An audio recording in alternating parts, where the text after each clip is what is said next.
Hey everybody, it's Monday night. Not our usual start time. Apologies, some technical things here on our end, but we did make it. We are having a show tonight. Happy President's Day. I'm your host, Johnny Torres. This is The Yard Sign. It's the most irrelevant political, it's the most important irrelevant political podcast coming to you from Tampa Bay. And, of course, a little light as far as real hard-hitting things politically going on, but still plenty to talk about. And we've got a little bit of we have not a new guest on the panel, but we have someone who's come back after being away for a little while, so we're excited about that. Let's go ahead, and before I get into tonight's topics, we'll get into tonight's guests. As always, we're going all the way from left to right.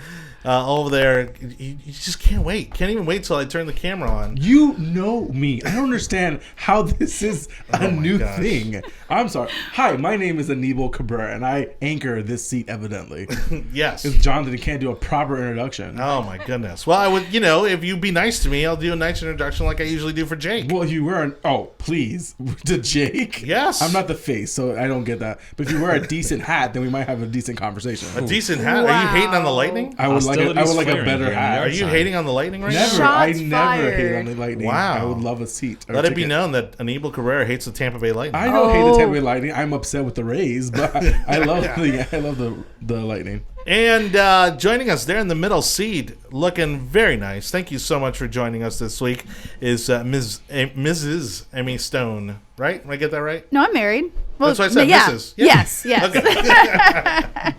Okay. Just want to make sure we kind of get the fan mail right up front. Oh, thank you. I appreciate that. Don't want to get too many messages from all the weirdos out there. So. And and I'm not even going to try to segue that into our last panelist because it wouldn't be fair to him. We love having him on the show. He has been a great addition to the show, brings a lot to the table, and that is VerKuilen, everybody, joining us now. What, show 4 or 5? I'm starting to lose count with you. This is 5 now. I'm glad we're losing count. Also, are you insinuating I'm not going to get any fan mail? I just didn't want to call you weird. Even Wouldn't worse. Be the first or last time. You could have gone with that. Well, so again, thank you everybody for watching. We appreciate you tuning into the show. And again, please remember, one of the things we want to start focusing you on for everybody who loves this show is to download our podcast here on Apple Podcasts. Okay, you can go ahead and download the show. You can leave us a review. You don't even have to write anything. Just give us 5 stars. We know you love the show. Leave us 5 stars. It improves our ranking and our relevancy there among all the Apple podcasts. And of course, that helps us reach more people in the long run. So we appreciate you being a fan of the show. Tonight's topics, here we go. Daytona 500.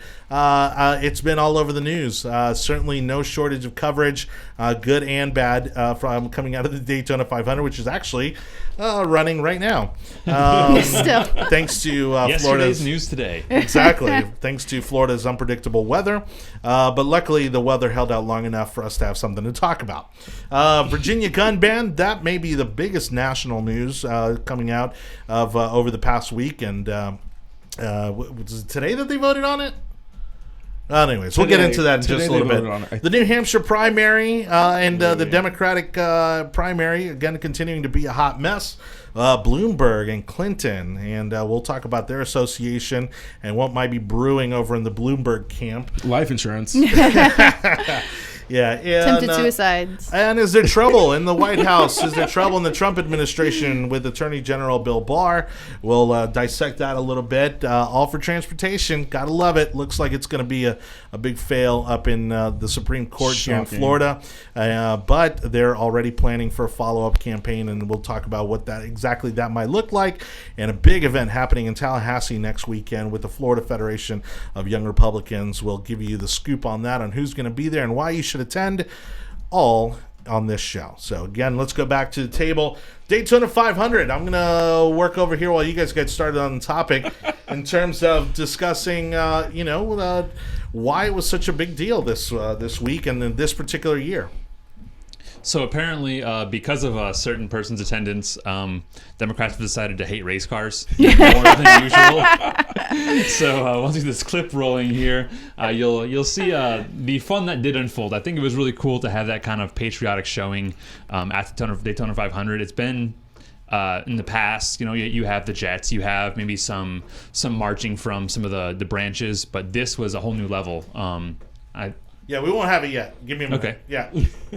So I love the fact that it's such a large, technically you could call it the largest Trump rally. Yeah. Because Yep. everyone knew Trump was going to be there. So like a lot of people were making their way down there. The facility holds, and they were saying it was over 100,000 people in attendance, 23 million people watching. So I think, when it comes to attendance, it's definitely he's winning in this one.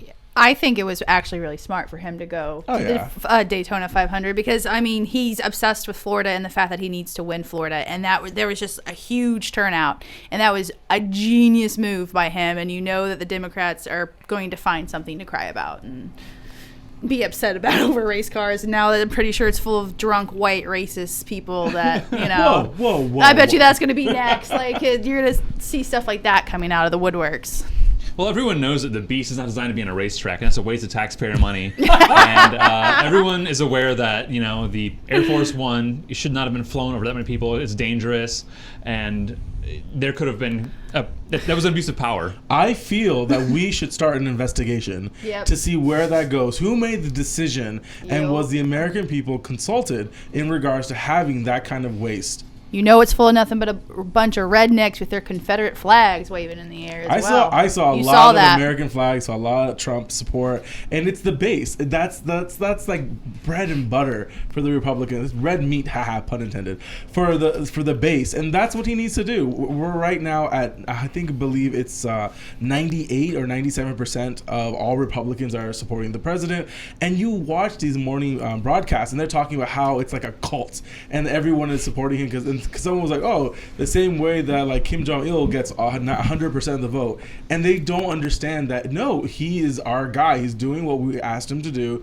He's ruffling feathers. He's the bull in the china shop. And again, I say this all the time. There's some things that do need to be broken in that china shop, and some things that we might like later on, and we'll put that together again. I don't think collateral America damage. America doesn't get destroyed in less than 4 years, please. I just think it's funny how they're always on the hills about comparing Donald Trump to, the direct dictator of North Korea and Hitler and all those horrible leaders just to scare people as a scare tactic because they think it's working. Yes. They're convinced it works. Hitler had a dog. Also, Donald Trump likes dogs. Connection?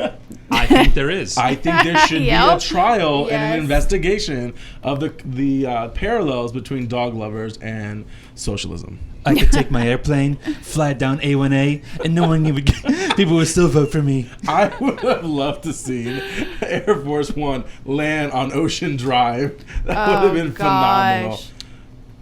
Oh my goodness. Do we have that? I'm still working on it. Yeah, what's going on with that clip? We're still working on it. Yeah, but quickly on that note, it is remarkable to see, and people are going to assume the obvious, to try and stereotype this, but it was an immense quantity of Trump flags being flown there in the center field at the Daytona 500. It was pretty remarkable, and again, him grand marshaling the race, doing the lap around the field in the Beast, giving the command for the drivers to start their engines, all that. People think that these gimmicks are very shallow, but I think they're incredibly effective, especially rallying the base. Did you hear the radio bits from the racers in the cars?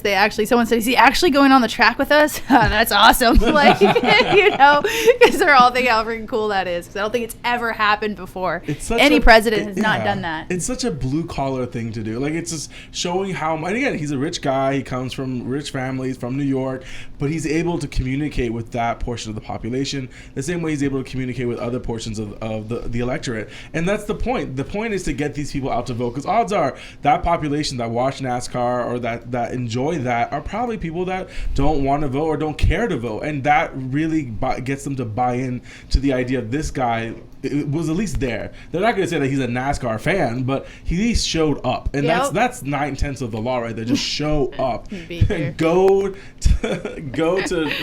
the states that you need to go to. But you joke about that, but I'd say that all the time, especially when it comes to outreach in minority communities. Yes, all you got to do is show up. Yep. Just be there. Just show up and support and say hi and hang out with people and talk to people. That goes so far. You don't need to know the language or the culture or any of of that, just be there and support. And that goes so far. And again, when he does things like going to the football championship, when he goes, to the Daytona 500, and he's going to do other things like this, going to the Rally for Life. Yep.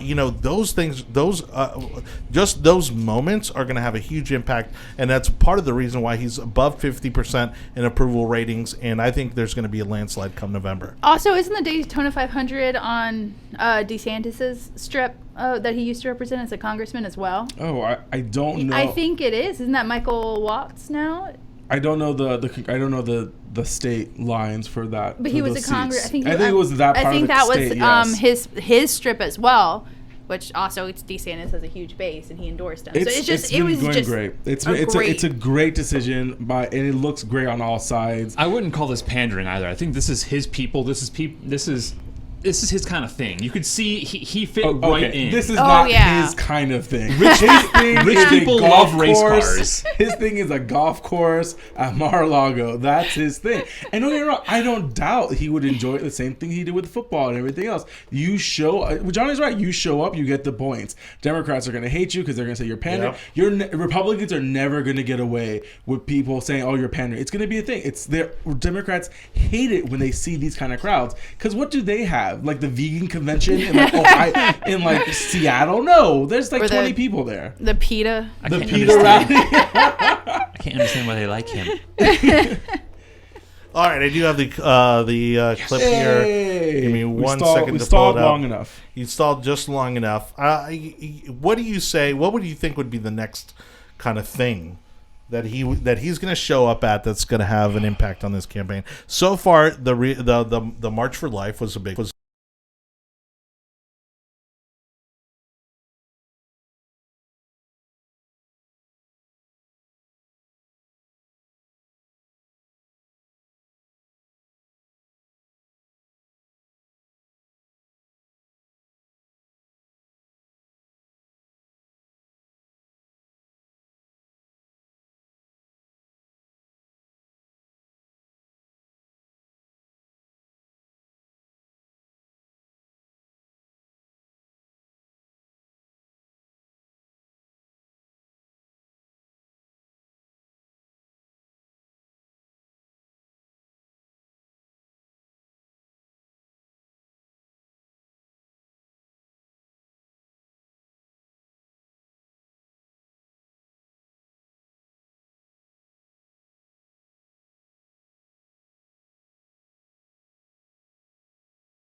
Landing right now. The fans are pumped up. I mean, wow, what a day. It's one of the most incredible things I've ever seen.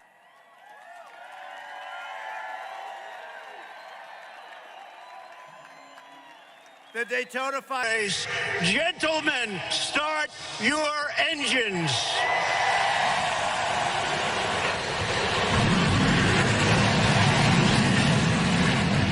Front soaking the speedway.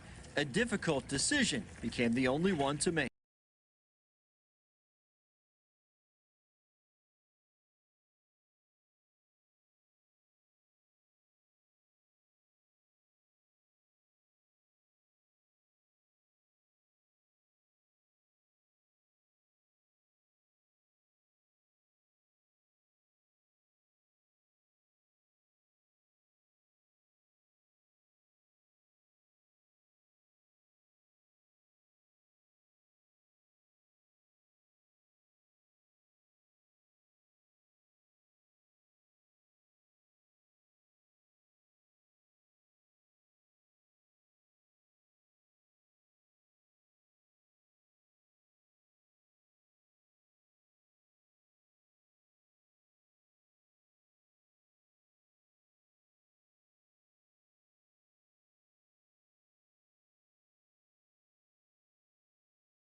Hector Gonzalez. Yeah. Twice. There we go. Do we start again?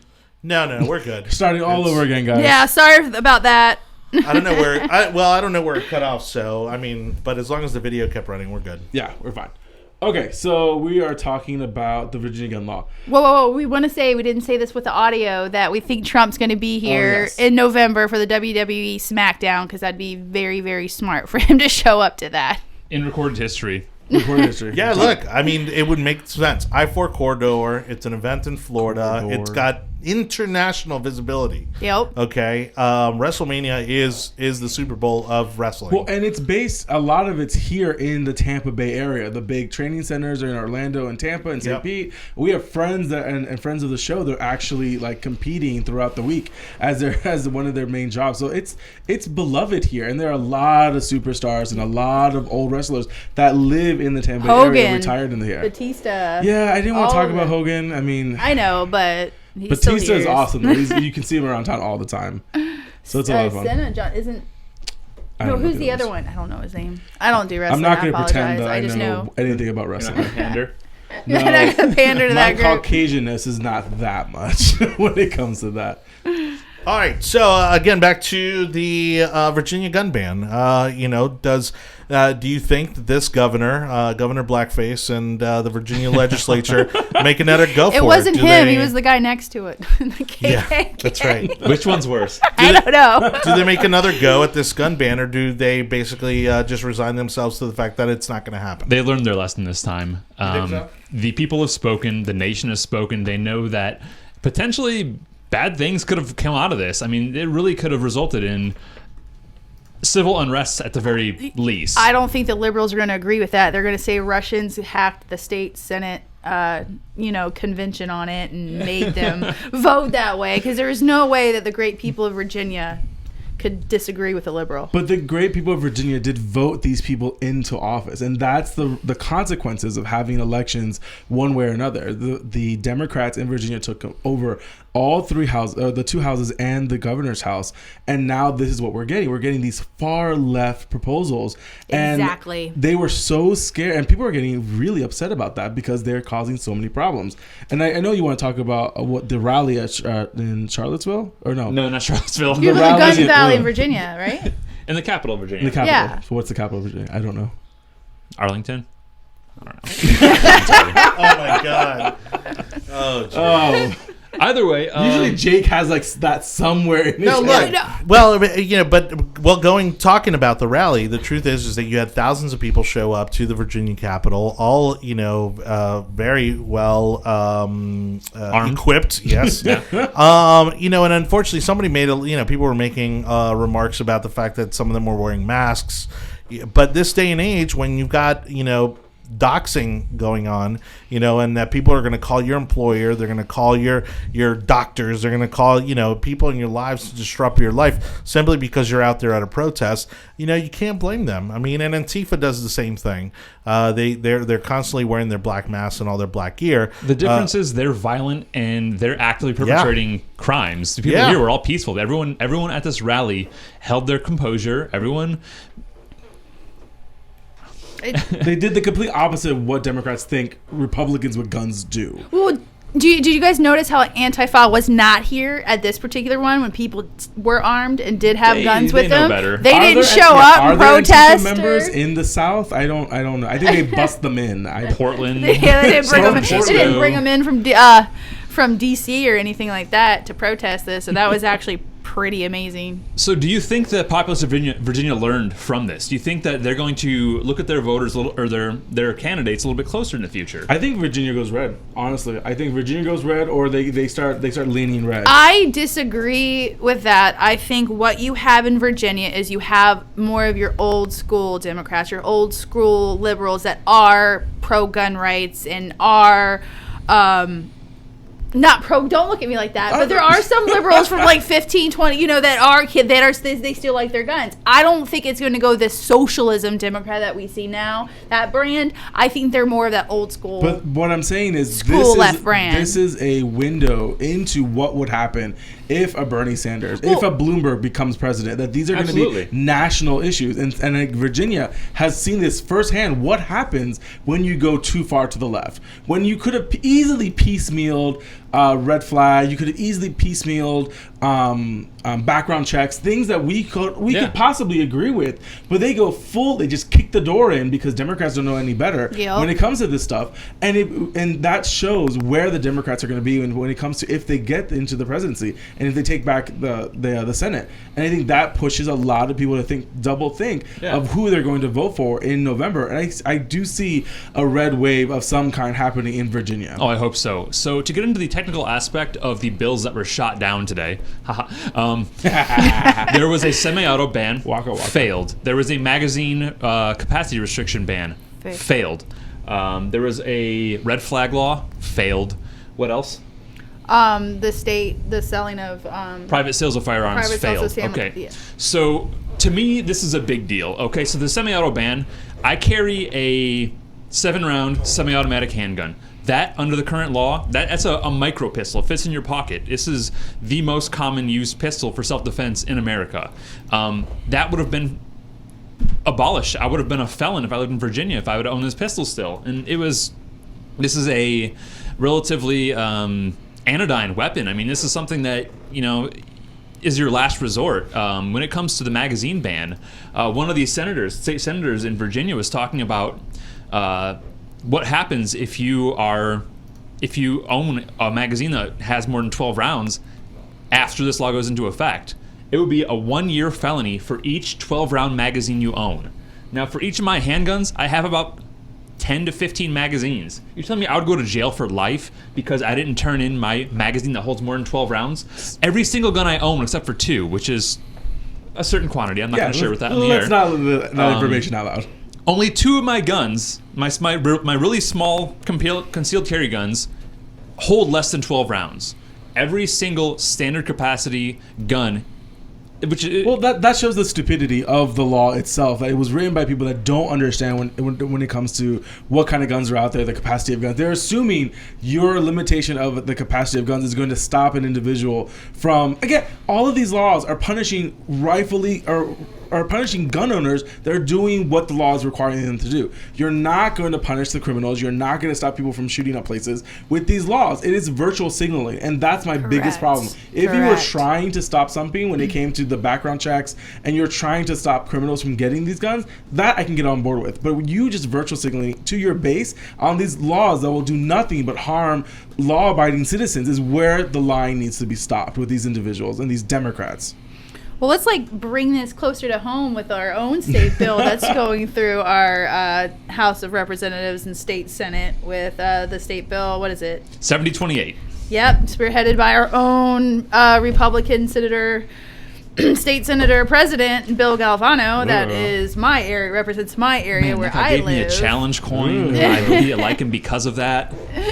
Well, what is your opinion on that? I mean, that has a lot of scandal. You had Donald Trump Jr. pretty much call Galvano out for taking $500,000, $200 to one PAC, $300 to another PAC with his Innovate Florida for this gun bill. I mean, so. It's very questionable because then he spearheaded this gun bill. Now we all know that PAC he uses to elect, he uses to fund other Republicans' campaigns. And let's be honest, Michael Bloomberg, who is a candidate against Donald Trump Jr.'s father, Trump, Michael Bloomberg is not trying to get real Republicans into office here. Well, he's the one that funneled millions of dollars into the Virginia races that's flipped the state over, and this is what he paid for. He wanted gun legislation to be put onto the ballot, onto the to be voted upon, and that's where Bloomberg's money gets him. He gets to have that kind of say in a state that he does not live in, nor can he vote in. So. Because Bill Galvano who defended taking that money. And now you have Joe Gruters that came out and says this is going to fail. He's not voting for it. Do you think he took it on intentionally because he knew it was going to fail and he wanted the money?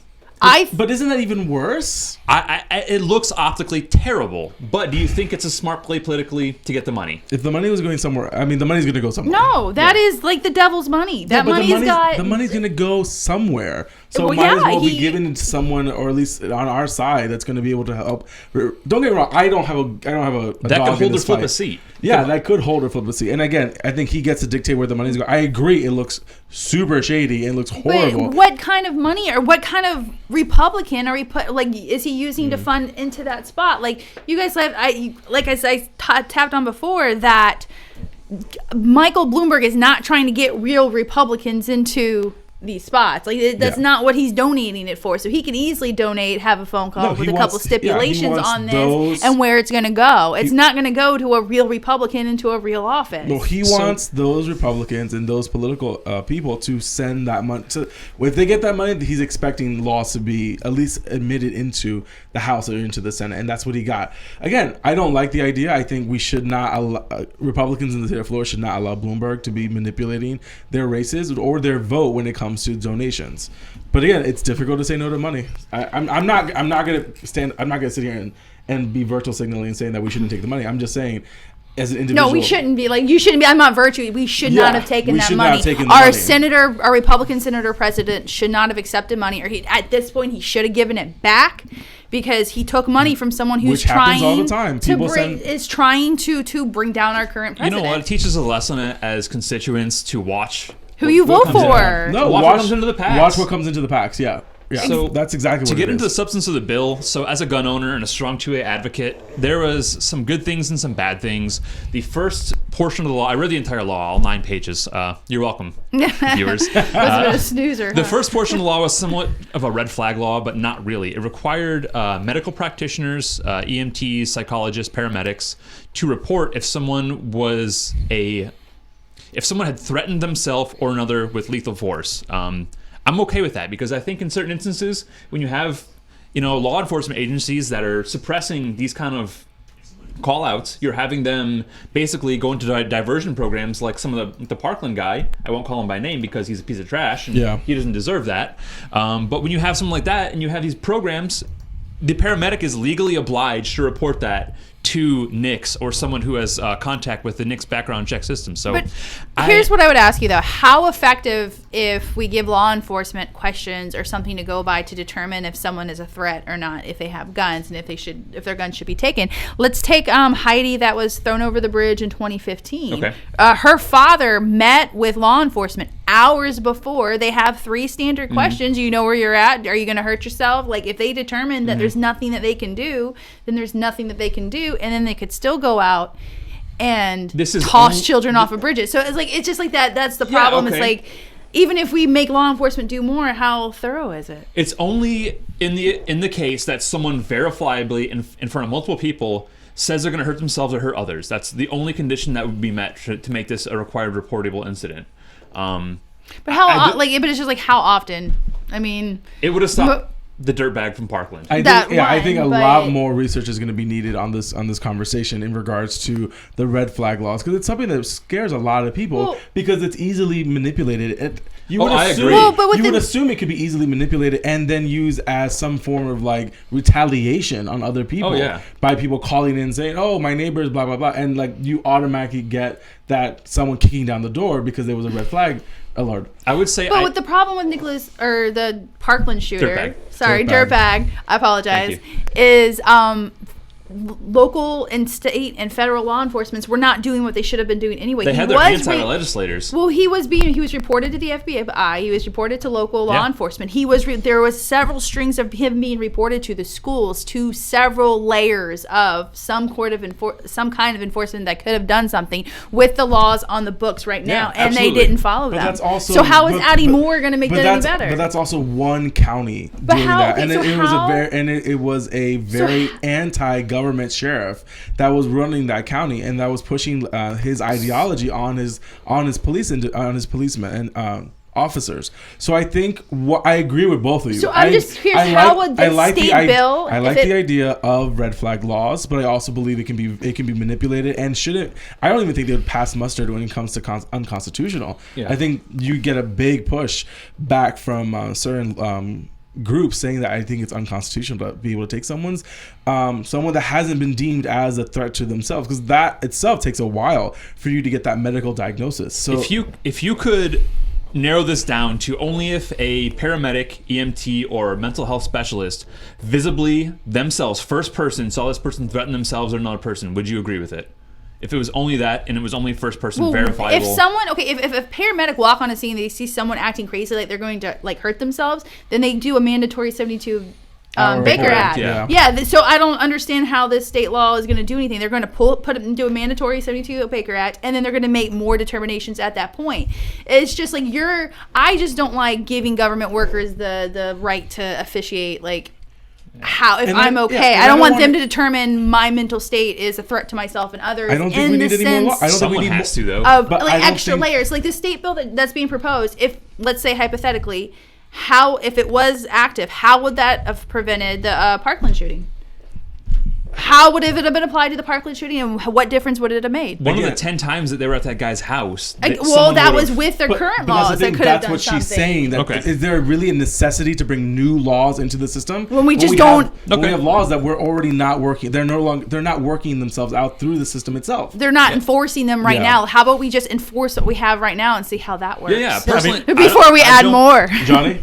No, well, I was just going to bring up points that we made before the show started, which is, again, the Broward County Sheriff's Office was intentionally suppressing crimes and other delinquencies by juveniles because of grant money that they were getting from the federal government, federal or state government. They were getting all this grant money, and so they were suppressing and fixing the statistics so that they would continue to qualify for that money. So, similar to the problem that St. Petersburg is having in regards to noise ordinances, there's no sense in enacting new laws if you're not enforcing the laws that currently exist. Let's try what currently exists, what's currently in place, and if that's not working, then we move on to adding things and filling those gaps and fixing those loopholes. Okay, so just to quickly go over the other substance of the bill, we'll go over that as quickly as possible. The other provision in there was banning private sales of firearms in public places.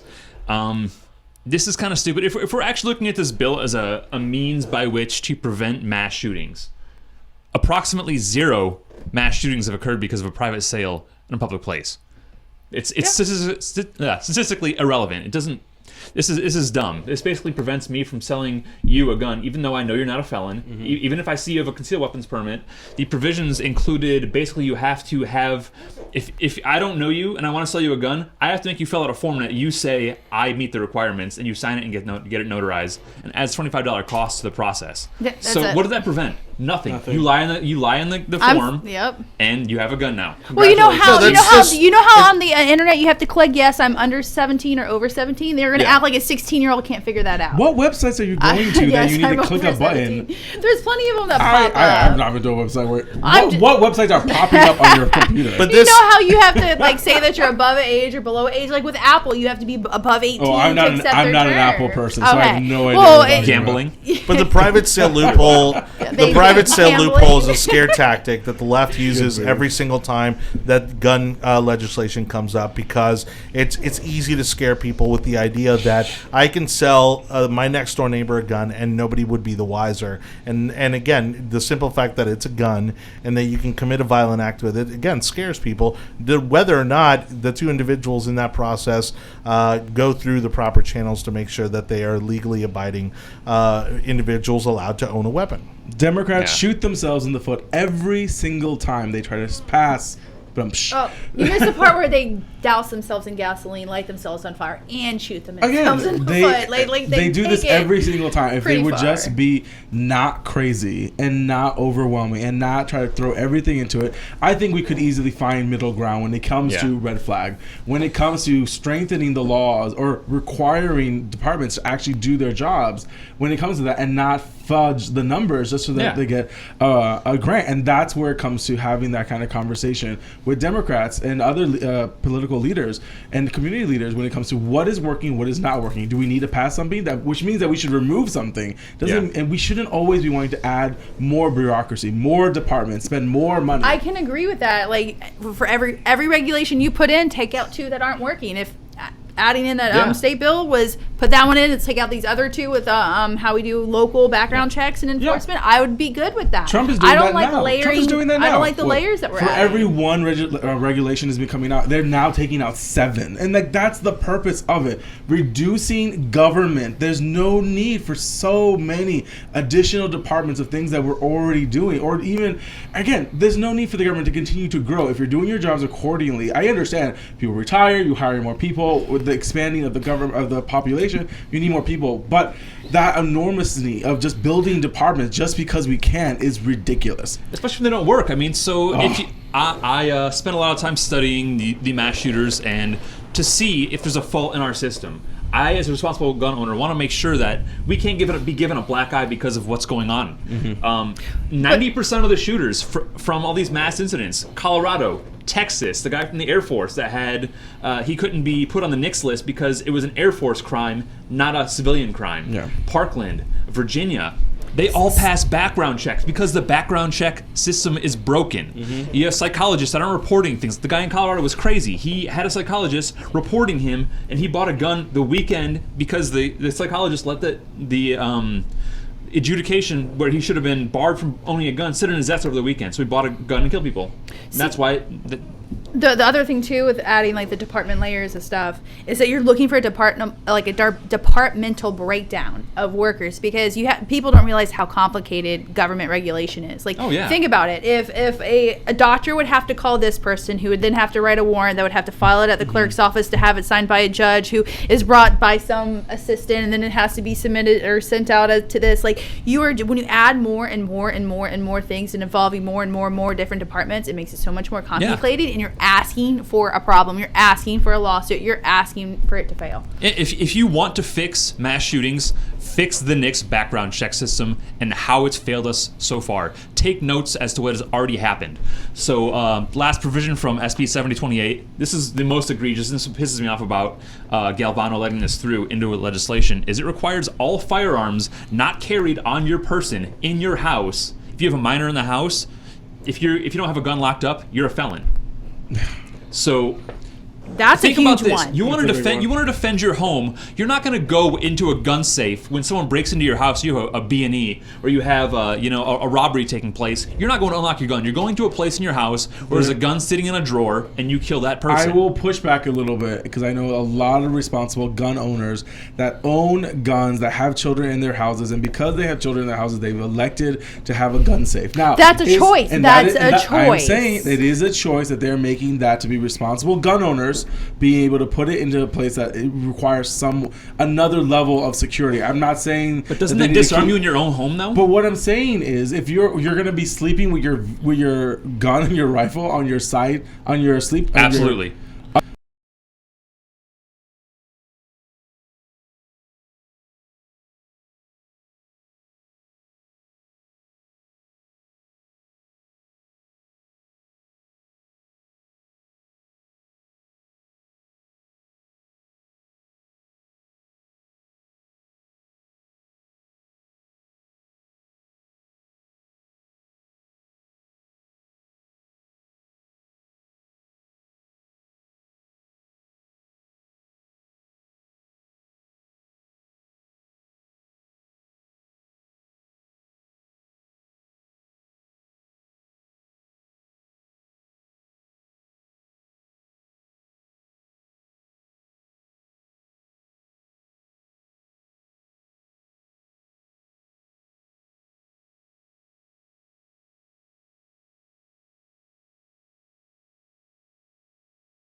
Watching and making sure that you can actually hear us when we're going on our 42-minute rant about the Second Amendment. Is it that long? It's been a while. We're at 41 minutes. We'll sorry about that. the audio issue. Yeah, we'll guys. Not switch. really- not topics. sure what's going on there. The application which just makes like, all right, so imagine I'm at home watching TV with my kids, and I have a gun in one of my side tables. I can take it and put it away when I'm going to sleep, and the kid has access to it. But if I have that gun unlocked with my kid in the house, and I'm right next to that kid, I can go to jail for that. Okay. So, if the law had passed, what I'm saying is, the majority of gun owners are good, responsible citizens of society, and they're the ones that are doing what they need to do. Marginal cases. Yes, they're using to argue abroad. Is like that one particular instance was a marginal case that they're trying to use. These are a majority of them are responsible people that are doing what needs to get done to ensure the safety of their home, of their family, and that they're not a danger to others. And again, I would assume all those individuals are putting their guns in a particular place when they're not at the home or they're not on carry. So that's all. That's all we should. I don't know what else you want to talk about. You look like you want to keep on going. No. Yeah, he's on like, we'll talk after the show because there's things He's on a there's Second things that I'll Amendment tell rant. you that I wouldn't tell anyone else ever. I'm not expecting you to tell me your gun count No. or the location of the Batcave entrance. I mean, like, these are the kind of things that we don't talk about. We can move on from this. I do think that's the loophole, though, that's missing to hold gun owners accountable, is that in this case, for example, that happened out here in Lithia, if a child comes across a weapon and he commits a crime, be it a murder or anything else, then the gun owner, the parent, should be held equally responsible for the caliber of that crime. And I think that's where you make parents and gun owners second guess how exactly they are taking care of their weapons. See, I would kind of argue with that, or add the caveat is that was a Tampa Police Department officer, and it was his gun and it was his home, but it was not his child that took that gun and then shot that child. It's still his negligence. I understand that, but you're still like, what did that kid just break into his room and start going through all of his stuff when those other kids weren't paying attention? That's what I'm asking. Because still his negligence. It doesn't matter. That gun should not have been accessible to those kids. I think there's going to be more details that are going to come out about that. See, I'm withholding my judgment on that. I could totally see where you're coming from. Until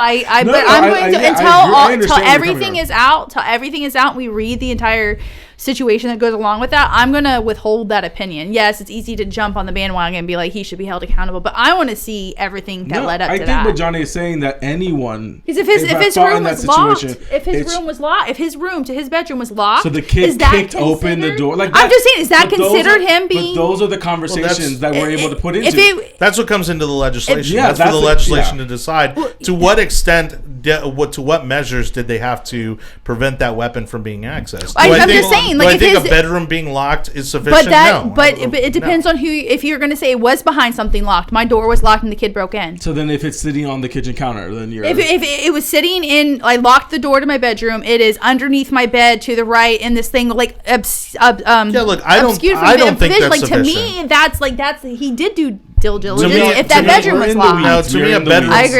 I agree. Yeah, no, to me a bedroom being locked is not sufficient. But again, that's for the legislature to decide. But I think that's the loophole, and I think that's how you prevent some of these things from happening. And Roberto, I completely agree that a kid, that's the conversation. Anyone that wants to get something is going to figure out a way to get that gun. If they know the gun is in the house, they're going to be looking for it. And so any kid at that age is going to figure out a way to get into it.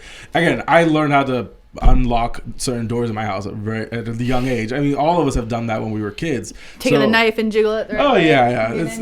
Kids will figure out ways to get into anything. That's why it's so important for gun owners that have children that they figure out a way to secure those weapons. Now look, my dad had a gun. I never saw it. I couldn't tell you till this day what that gun looked like. Never saw it. I know exactly where my father's machete is. That he kept. For as rural he is, he still drove around with the machete. State ban, did it just refer to firearms or any kind of weapon? Would my father go to jail for okay. driving around with a straight up machete, like the back of his truck? No.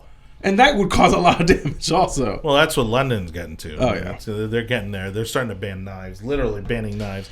All right, you guys, thank you again for watching The Yard Sign, the most important and relevant podcast in politics. We appreciate you. Our numbers look fantastic. We love all the comments. Quick shout out to, let's see, Amanda, Mayor Waters, Mayor Seminole's watching, Cody, Jason. Thank you to everybody who's watching tonight and giving us feedback. We apologize for a little bit of the audio issues we've been having, but of course the New Hampshire primary continues to add to the mess that is the Democratic primary. So Anibal's going to give us some foundation, and we'll take that topic from here. Well, Johnny, the hot mess that we call the Democratic Party at the moment is running straight for the wall of a contested convention, which I am looking forward to like a fat kid. Oh, already there.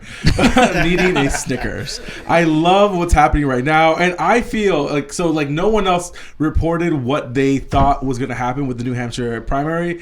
I, of course, did, because I always come prepared, and my numbers were like perfect when it came to that. Bernie Sanders number 1, Buttigieg number 2, Klobuchar, Elizabeth, and then Biden 5th. I love the collapse of the Biden campaign. Yeah. I think it's beautiful.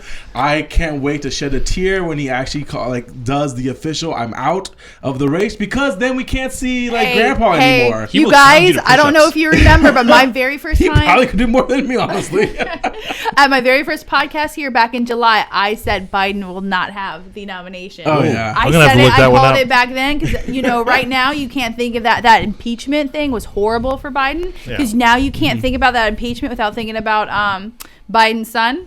Yeah. And I bet you all of those Biden supporters are jumping boat to the Klobuchar. And I remember talking about. Oh, sorry. No, I was just gonna say one of the things I want to do is bring back clips from previous shows so that we can kind of validate these kind of things. I remember that conversation, and with your donations, we can hire a producer to do this for us. No, donations in the Patreon. I was like, someone disagreed with me. I was like, no, where they're at right now, I don't think he's got the So I remember that conversation because I got into it, the fact that he has always been like the good old boy, and he was always like the blue collar guy riding the Amtrak. We had the whole conversation about Amtrak, and I'm like, yeah, and his son is sitting on the board collecting God knows how much money. And then we find out how big of a deal this became, and how so many of the children of the people that work in Washington D.C., that swamp, that sit in these cushy boardrooms and are collecting hundreds of thousands of dollars a year just sitting on a board. And we all know that is just the nepotism that Americans hate, and that's constantly what's happening. Okay, real quick though. So right now, I believe it is technically Buttigieg is in the lead when it comes to delegate count. Yes, and then by one. And then right under that is Bernie, and then I think Elizabeth, Biden, and then Klobuchar is in that lead. I will say this, nationally, Bloomberg is in third with 14.2%. Biden's at 19.2%. The collapse of Biden is so much in the national. It's coming. And how much? Is 4.4 points up in the national. I think this is the first week he's officially on top of that board. Do you or do you not think there's Clementum? I think so. I know. I think everyone. I just wanted to use that. I heard it. I think everyone's leaving the Biden camp, and they're jumping on Biden, or they're Klobuchar. Yeah. I think she's the safe bet. I think she's the safe bet for the moderate Democrats. Well, she's not getting it in Nevada, and she's not getting it in New Hampshire. But who's left? Who's the moderate, right? She's the only moderate left. Buttigieg's not. He's not. I have some Democrat friends watching. He's trying to play that moderate, but he's so not far to the left. It's ridiculous. Yeah, exactly. He's not moderate. So right now in Nevada, so the next primaries that are coming up is Nevada, which I'm looking forward to, because that's going to be a issue. Ask him to say something. Real quick, because of the way that they're going to be doing their elections as well as they did in Iowa. So I think that's going to be a fun race to watch and see how that falls apart. If my Democrat friends are still watching, comment below. Seriously, I want to know who you want to win and why. Do you think Bloomberg is going to come up from behind and take this thing? Do you think Buttigieg sticks? Yes, Bloomberg is going to take. Well, it's going to be a war. They're already saying he's bought. They're already saying he's bought the primary. Yes, they're just declaring it. I've said this multiple times. Who is that? Bloomberg? Bloomberg, yeah. It's going to be a fight between the socialist Democrat and an American oligarch. That is going to be the fight at the convention.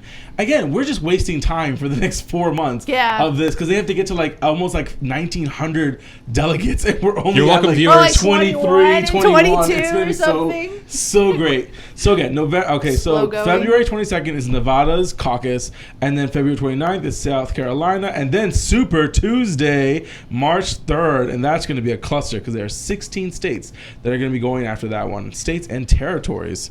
Oh, I'm so excited. And they were geniuses and made our primary on St. Patty's Day. Everyone's gonna, like, can you imagine how many can Florida mans are going to come out to the polls that day? How many Whoever has great the most stories. leprechauns wins At the this point, primary. why do they not have a reality show just at the polls for the I St. hope so. Patty's Day in We can do Florida? it live. That would be. I think there's a genius thing. live. I think there's a live broadcast on from the Panhandle. I think that would be amazing. No, my they God. need a Florida man story. That's what you guys should do. Oh, we're Follow gonna that give them and a do Florida We're gonna have man to do it. story. We're gonna have to do a live primary show. Oh my gosh! But yeah, so now the conversation is that if Bloomberg is gonna have Hillary Clinton on as his running mate, which I love that theory. That's never gonna happen because I think Bloomberg has enough security to ensure his safety. So Or enough sense to secure his safety. Oh, are we jumping over to that oh already? my god! I think we Yeah, jumped we pretty can do quickly it. down. Oh, Yeah, geez. yeah. Thanks for giving me I the heads honestly up. think, like, this is my theory about that. I think that was really smart of him to kind of get those rumors going Oh, to yeah. see the It's just a- feedback. yeah, it's a Because test balloon. I think he was doing that to see what kind of support he could get back from a lot of people that still feel like she's the Madame President and she should be whoever she is. I think that was just smart to see what kind of feedback he'd get, because you do know they all live in their own little bubble. They all live in, they think they're right about everything. And You know, she still wants to be president, I right? think she's. yeah, I know. You don't Oh, no, I think know. she is He'll be president? the You know how that first- happens? He'll be the first president Bloomberg to ever dies. commit suicide. Like, the first sitting one. Die in a helicopter, an accident of some kind. He'll be the first one ever. Well, I mean, first of all, I got to give myself props on the little prompt Epstein picture didn't kill that himself, I found. Of Bloomberg and Clinton. But I think this is Bloomberg's appeal to the establishment because he sees the writing on the wall. Biden's done. The establishment needs to get behind somebody else that can potentially give Trump a run for his money. Supposedly, Bloomberg has hired not only a narcissist expert, but also what was the suicide other one? expert? Like a sarcasm expert or a comedy writer. Hey, the basically to comedy try, writer? to try and go toe to toe That's with rough. a lot of the president's snark. Whoever is Like, doing- if Bernie wins, you legitimately might have a president that might die No, of natural Bernie's causes. not gonna win Bernie the already primary. had a heart attack on the trail. Bernie Whoever, is not if he gonna win gets the the primary. nomination, I'm really curious of who his VP is going to be because They've screwed him over once. He's They're not gonna like let him go. 85 years old. Well, Do the you think he's gonna irony- make 8 He's not years? 85. He's like 82. He's The not irony- He's in in his 80s. He's not in his 80s. Yes, he is. No, we've had this conversation. He's not in his 80s. He was 72. No, he was like 78. If only there were Okay. a way.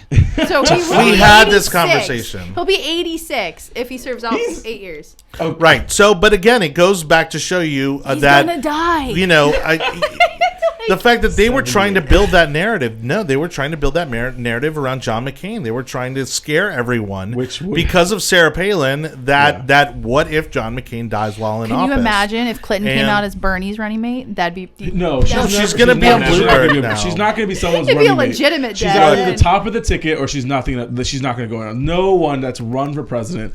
Joe Biden. Never mind. Actually, Joe Biden has run 8 times. No, or look, something like that. Bloomberg Clinton is the establishment ticket. That's it. That's the establishment Yep, ticket. that's Now that true. Biden is tanking, Bloomberg Clinton is the establishment ticket because it's the only way that they think they'll be able to defeat Trump. Because it's going to take the money, it's going to take the hypocrisy, and it's going to take the establishment that the power, the influence that the Clintons have. If Biden falls in South Carolina and falls in California, because right now he's head to head in California with Sanders, and he is about 7 points up from Sanders in South Carolina. If he holds that, then he's in it for the long term because he can show that he has momentum with the African American and the Hispanic communities, which Bernie and Pete Buttigieg and Amy Klobuchar have almost 0% of the black vote, and so that's where you see that in Nevada. You see the minority votes in Nevada and South Carolina, and that's where you're going to see what's going to happen. I think at the end of the day, I mean, betting odds, Bernie still has a 6.5% lead in that situation,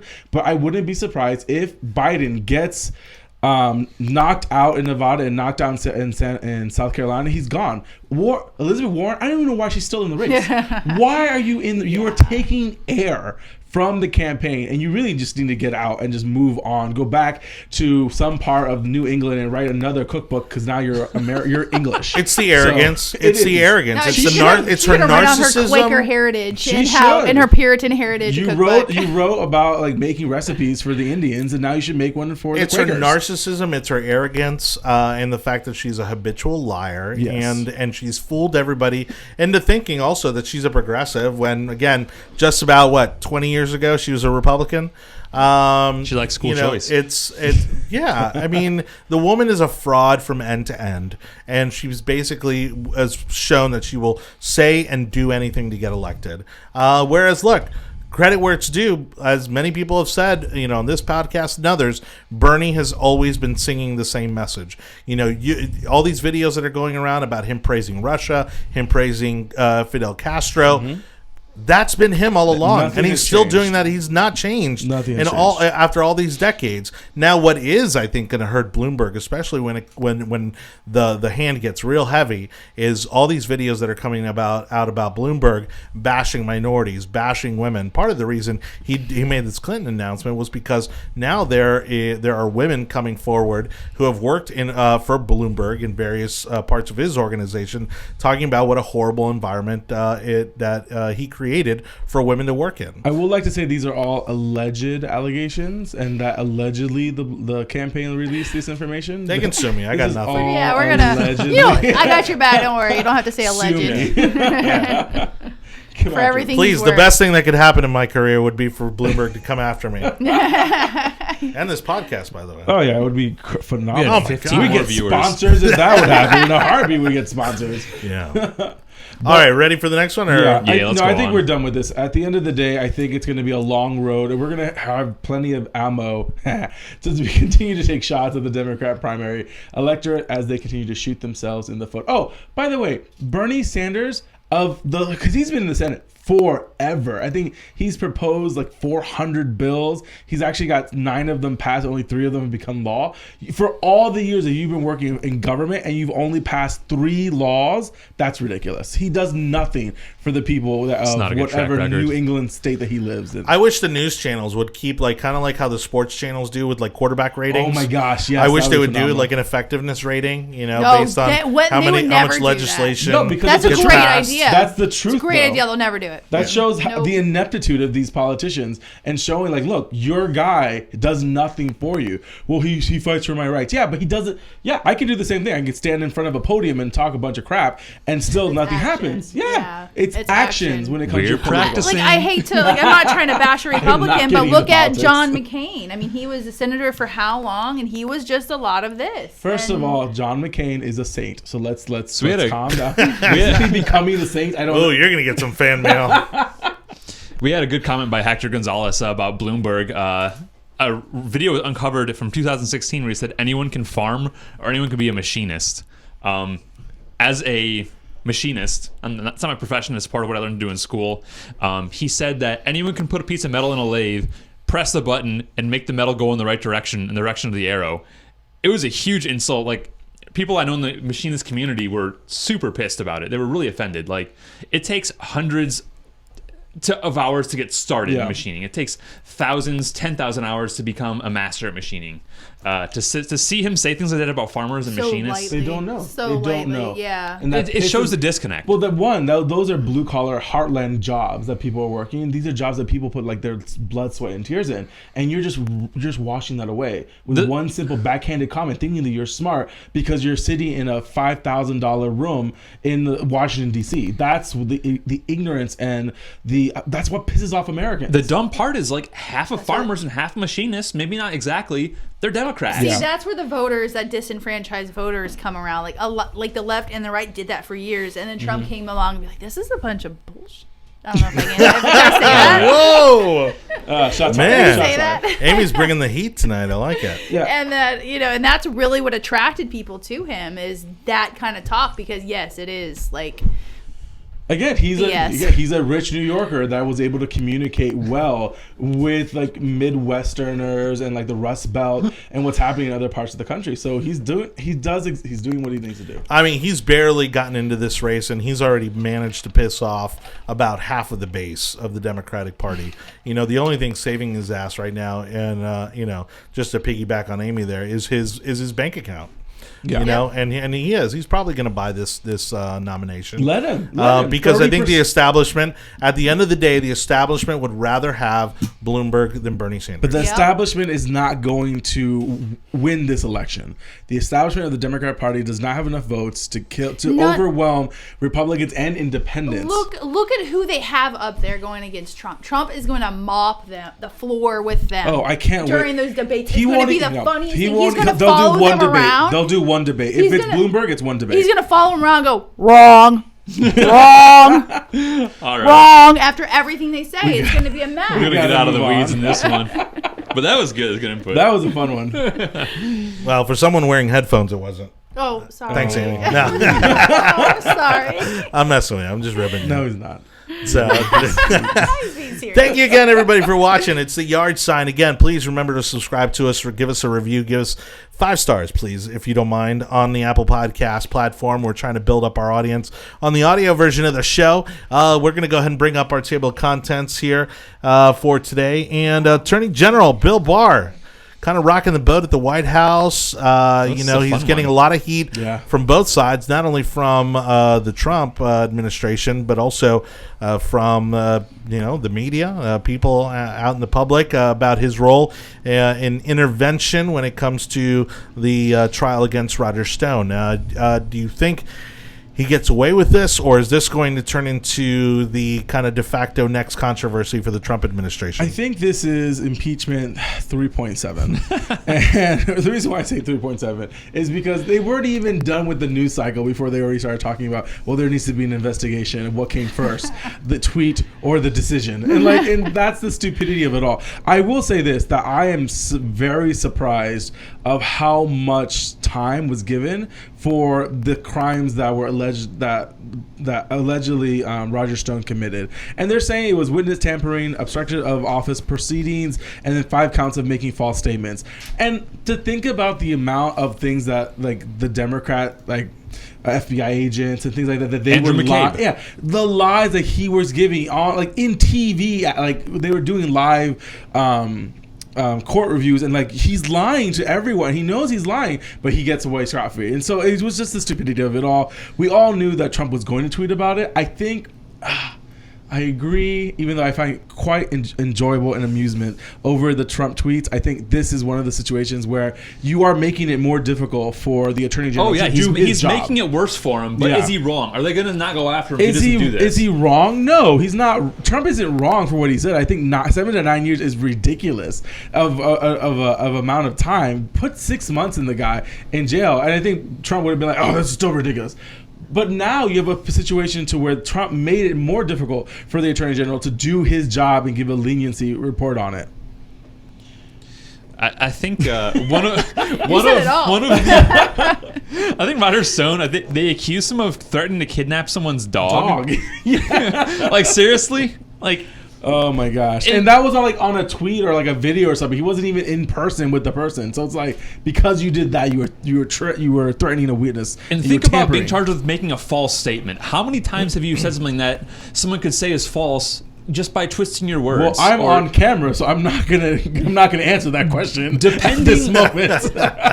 Depending on this how is not they going to be used against me later on. Depending on how they take your inflection. Please lean in closer to the camera, to the microphone. Hypothetically speaking. Hypothetically. Yeah, depending on how they construe which synonym you use, which context you use, you could be accused of making a false statement a whole bunch of different ways. That's why you don't testify. Any good lawyer would have told you, do not testify. That's how they get you in all these situations. You plead the fifth. We all saw the Dave Chappelle show when it came to 1, 2, 3, 4, fifth. You always plead the fifth. And that's what people don't understand. Just shut up. Just be quiet. The only difference between a conviction is a confession or what you say. That's a good one. So if you look at That's the truth. That's the only way to get a conviction is if they confess.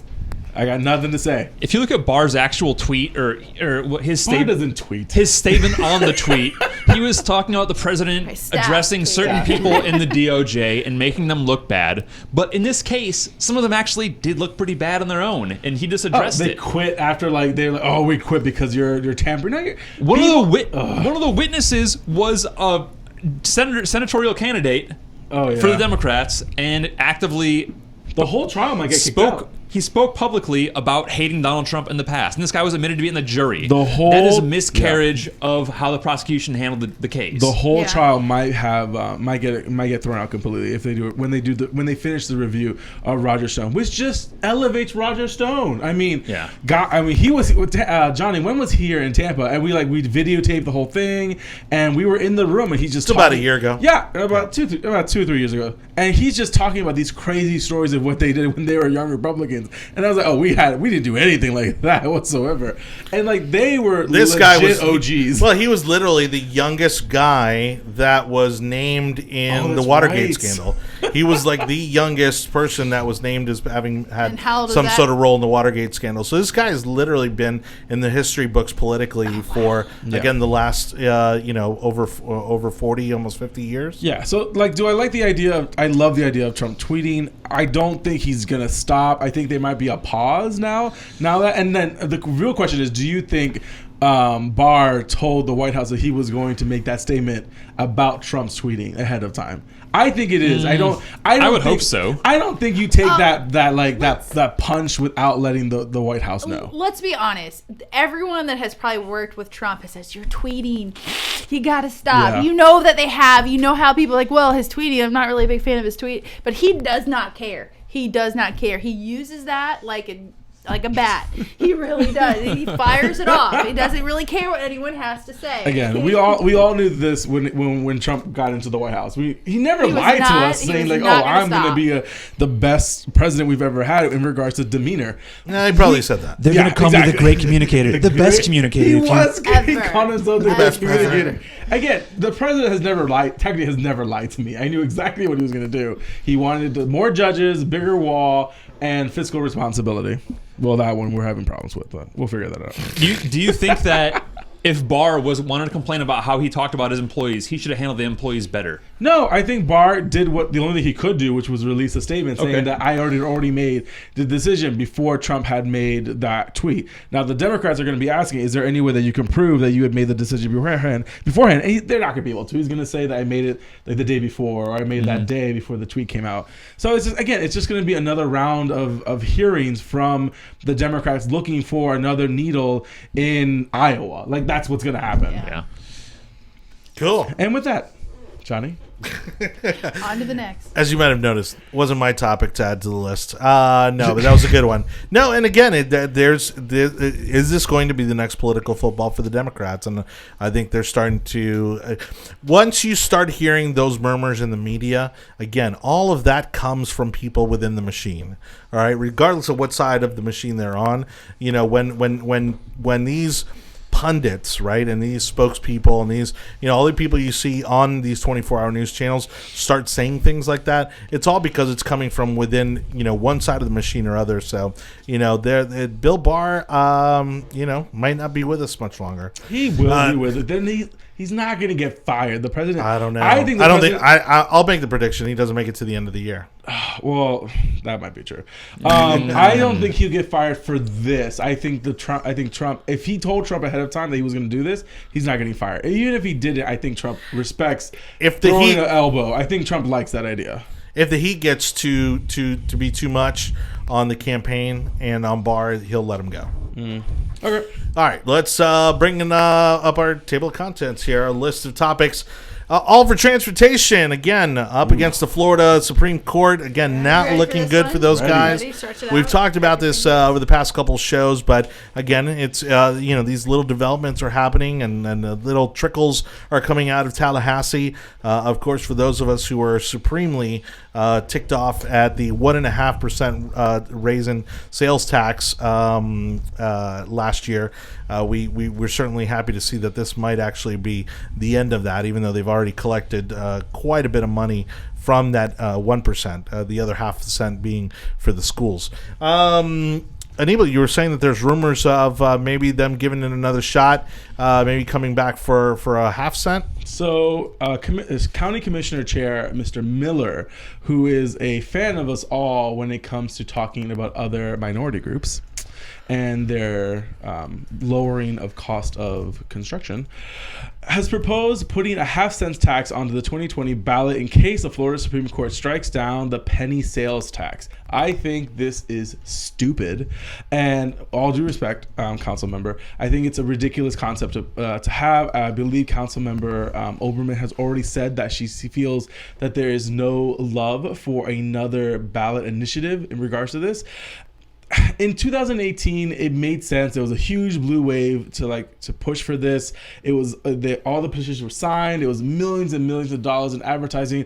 And I say this again, like I said it before. This was a ill-advised, poorly written, manipulative, and not cohesive amendment that was put onto or initiative that was put onto the ballot that should never have been put on the ballot to begin with. And because it was passed, I agree that the people wanted to increase taxes for transportation. I'll give you that, but I refuse to be up here and say that that we should be paying taxes towards something that with no representation whatsoever. There is no council at the time. There was no elected official that was on the board making the decision where these funds went to. That's what pissed off so many Republicans. They're going to make a decision that's going to affect everyone in Tampa, because it's not going to affect people in the county, in the rural parts of the county, because they always focus on the core of the city core when it comes to these kind of dollars. And that's the problem. You did not have an elected official that was responsible for making those decisions. They just appointed an unappointed board. And Jake last week said it correctly. We already had something like this, and people got pissed, and they took it down. So now you're gonna. The Florida Supreme Court is not going to allow you to pass laws that do not allow for accountability when it comes to taxation of the citizens. Nice.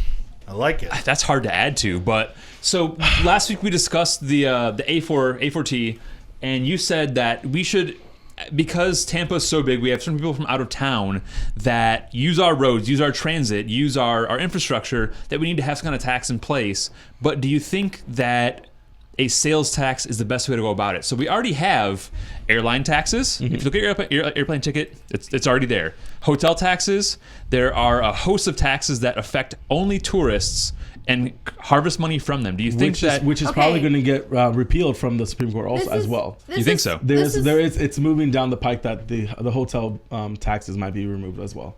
I would hope not. I know in Florida, or here in this county, like 1987, 1988, they voted in from 6% to 7% for the purpose of roads. And this is what I never understand when it comes to roads and why they think it's acceptable for the government to tax us more, is if you look at the budget, Hillsborough's budget is over $1 billion. Mm-hmm. It is a huge... Per annum or...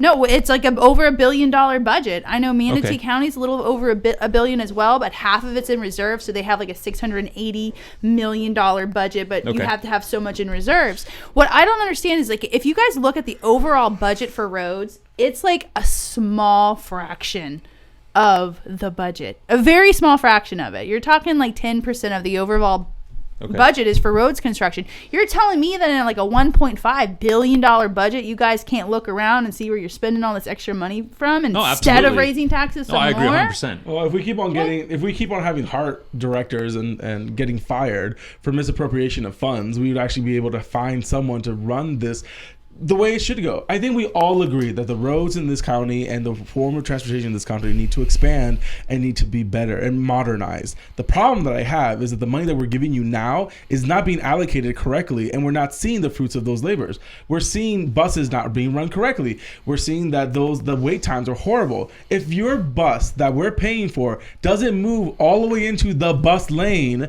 why am I going to pay for you to have more buses? It's absolutely ridiculous. The goal is to get less cars on the road, not more vehicles on the road. Okay.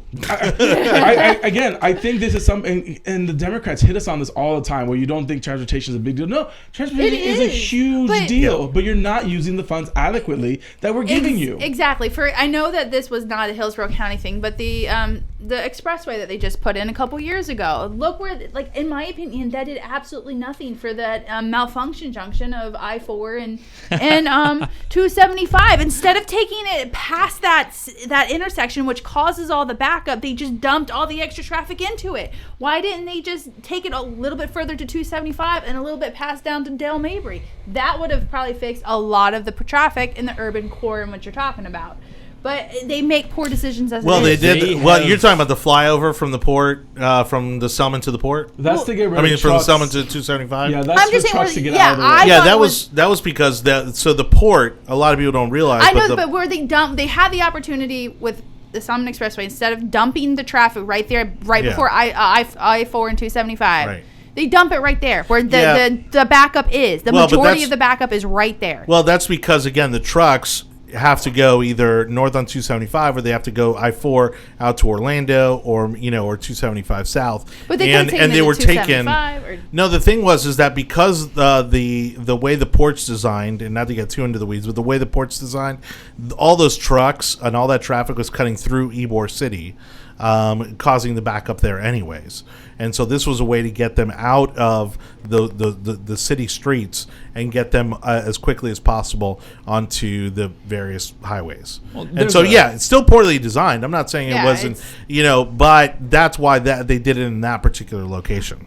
It's because that's the closest point of 275 and the Selman Expressway and the crosstown to the port. It needed to happen. Trucks going through Ybor City was becoming such a problem that the vibrations of the truck onto the cobbled streets actually helped a building collapse. So there was a reason for there was a legitimate reason why this needed to happen, to move those trucks off of 22nd and move them above that for it to be the flyover. Yeah, those cobbled streets were never designed for that tonnage, to be traveling on it. But again, to Amy's point, though, I mean, there's a lot of situations that even if you think that the Selman was properly built, there's a handful of situations that we've got, like 275 in West Shore, that's built awfully. So how do we go forward with the money we have? How do we rebuild the project we just spent 10 years and $1 billion doing? You would think that they would come up with ideas of futuristic technology or something that we could do. Yeah, that wasn't a train. That is a big problem. The fact that you have one lane essentially that dumps you from the crosstown onto 275. It's a nightmare. And then you have the other one on the other end of 275 in West Shore, where you have 275 going down to 2 lanes to get onto the Veterans going northbound, which is another funnel there that makes absolutely no sense given the volume of people that have moved into northwestern Hillsborough County. Guys. The government needs another $3.4 million so they can run another study, so they can figure out where to go to put this another lane, which is not going to become another lane. It's a waste of government money that they're not doing what needs to get done. And that's why Republicans don't like the idea of giving more money to the government when we can already see that we're upset with the way that they've been handling it. Absolutely, thank you. If you look at the main corridors throughout Hillsborough, a lot of it is FDOT jurisdiction and federal highway jurisdiction. Which we have no control over. Yeah, we have no control over what they do except for fixing the streets that are around it. And what's bad is they don't have a plan for the main problems that are just county issues. What's happening now is that all the regional transportation departments in this area they're becoming children when it comes to finger pointing. And the two departments of the two transit agencies in the urban core, there are 3 million people in the core in this area, and we cannot get our ish together when it comes to what to do with transportation. And that's because they're constantly wanting to just get more money without a plan. If you cannot be a leader and ask me to give you more money and be considered a leader. Come up with a plan, have buy-in, and if it gets you fired, gets you unelected, then that's what happens. But we need real leadership in this county and in this region. And the current crop of leaders are so unwilling to do it. They want to give it to a non-elected bureaucratic group of people to make these decisions because they don't have the balls to make up what needs to get done. Well, and they continue to appease the city. And again, the city and the people who commute within the city aren't the problem for the congestion. The problem for the congestion are the people who live in the suburbs and the outskirts. If you started these transportation projects in the outskirts and in the areas where they originate and worked your way in, you'd have a lot more public support. But when it's going to take you 20 to 30 years to get from the city core out to these areas, people are like, why am I going to spend my money on that when I'm not going to benefit anything from it? Well, Johnny, you and I can have the conversation. We live in the city core, around the city core. I don't need a bus or some other form of transportation to get me to downtown. What you should be focusing on are people that live in Citrus Park, people that live in New Tampa, people that live in Apollo Beach and Sun City Center. But no one's talking about them. They just care about if Bayshore gets repaved for the 20th time in my lifetime. Honestly, it gets paved every other year. But then you have places in West Tampa, you have places in East Tampa, you have places where that don't get any love whatsoever because the wealth of Tampa is not in those streets. It took forever for them to finally pave Himes. Forever in front of Jesuit. It took them forever to do that. And that was a constant rub on our citizens that live in this area. If you want real transportation, you figure out a way to get people from the north and southern parts of the county into the core. That's what you need to start working on. All right, y'all. Again, thank you so much for watching The Yard Sign, the most important and relevant podcast in politics. We try to bring in some local issues from time to time, and we want to thank your buddy Lance there, Chris, who's in the comment section. I think it'd be cool to have somebody to come on and talk about Amendment 4. So Lance that'd be good. Great for that. Thanks to everybody who's been in the comment section today. It's been very lively, whether you've been watching through the Yard Signs Facebook page or the Tampa Bay Young Republicans. Again, we appreciate you watching, and make sure you also subscribe to our audio version on Apple Podcasts.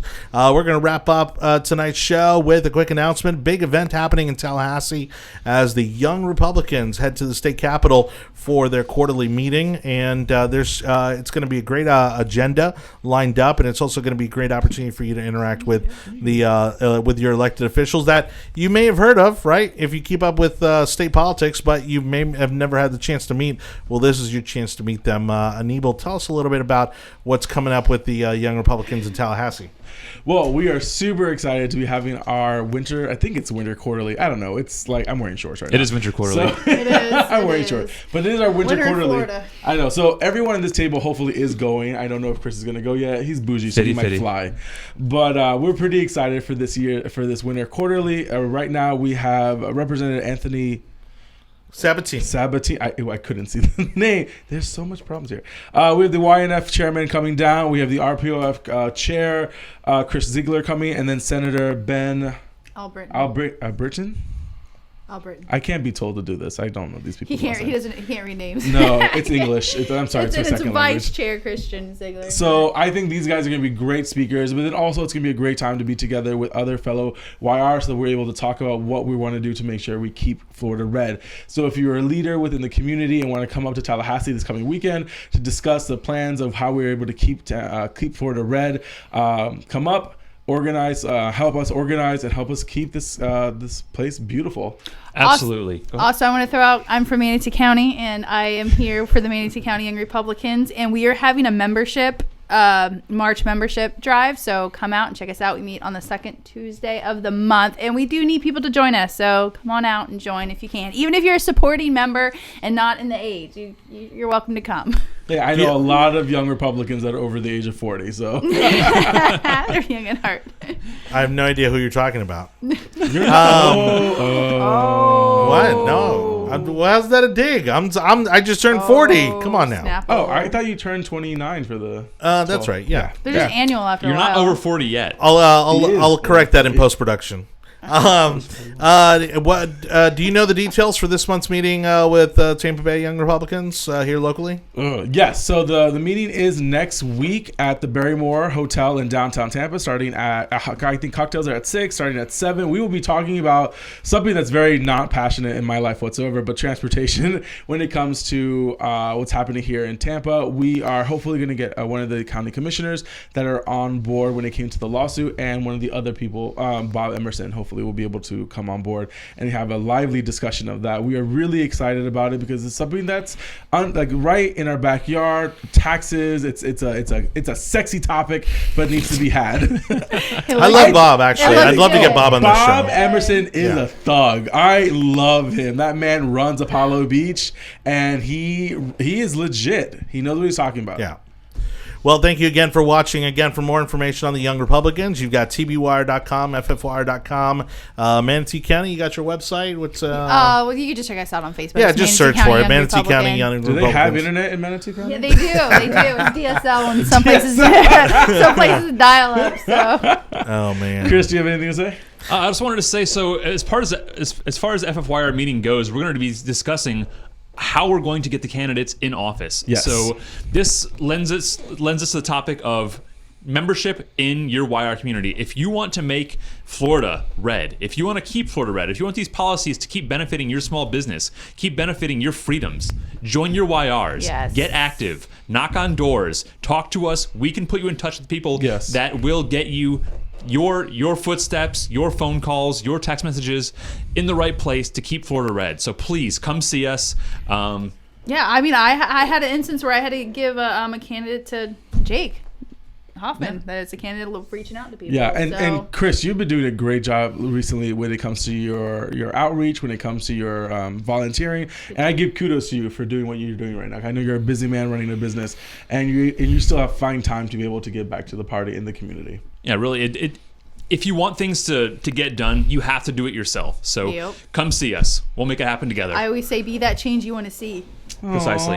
Yes. That is so beautiful. Thanks.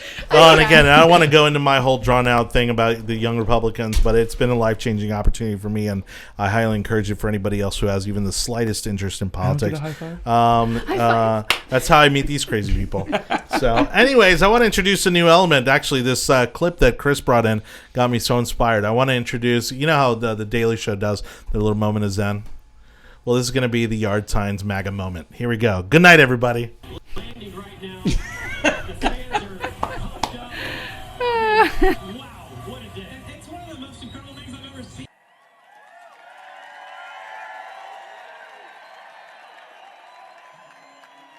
The Daytona Fire. Gentlemen, start your engines.